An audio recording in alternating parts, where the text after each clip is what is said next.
Bismillahirrahmanirrahim. Assalamualaikum warahmatullahi taala wabarakatuh. Alhamdulillahi rabbil alamin. Wassalatu wassalamu ala asyrafil anbiya'i wal mursalin wa ala alihi wa sahbihi ajma'in. Rabbi shrah li sadri wa yassir li amri wa hlul 'uqdatam min lisani yafqahu qawli. Okay, alhamdulillah, syukur kita kehadrat Allah Subhanahu wa taala kerana masih lagi diberi nikmat kesihatan, dipanjangkan usia dan dapat lagi kita meneruskan siri ulang kaji UPKK yang mana kita masih lagi di dalam pelajaran sirah tahun 3, yang mana kali ini kita akan belajar berkaitan dengan pelajaran 3 iaitu mukjizat Nabi Muhammad sallallahu alaihi wasallam, unit yang kedua, Al-Quran. Okey, seperti mana yang kita tahu,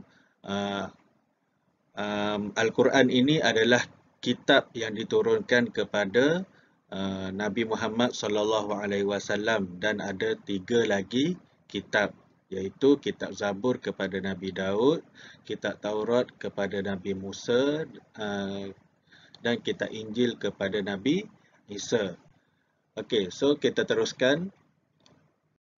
Okay, berkaitan dengan Al-Quran ini, Al-Quran ialah kalam Allah yang menjadi mukjizat kepada Nabi Muhammad sallallahu alaihi wasallam.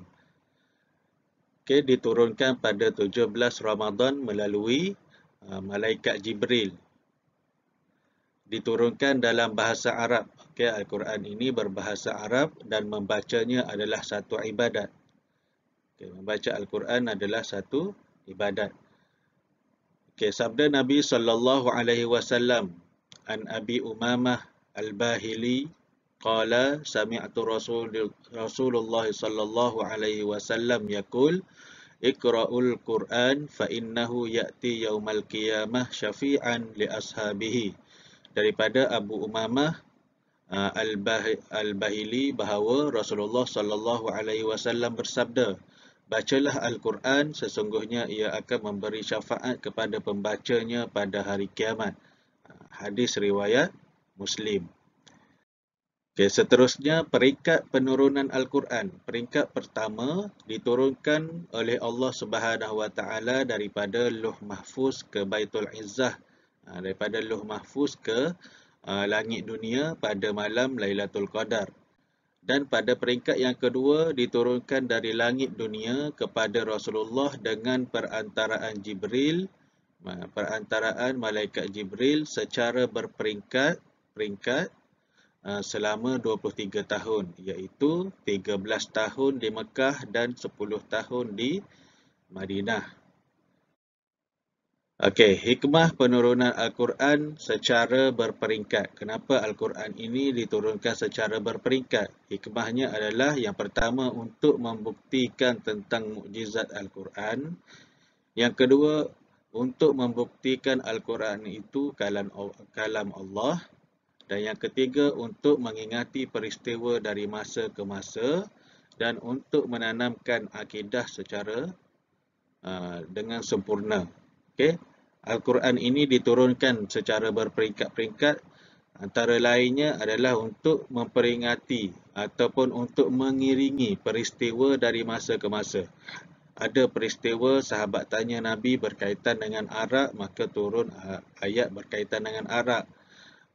Ada peristiwa sahabat dan Rasulullah sallallahu alaihi wasallam berkaitan dengan mencuri, maka turun hukum mencuri.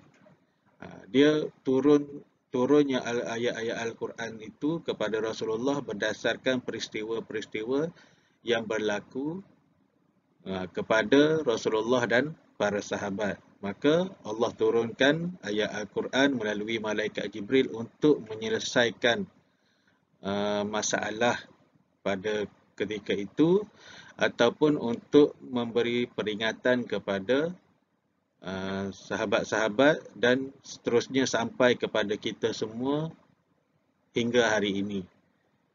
Kita boleh ambil iktibar dan pengajaran daripada apa yang telah diceritakan ataupun apa yang terkandung di dalam Al-Quran.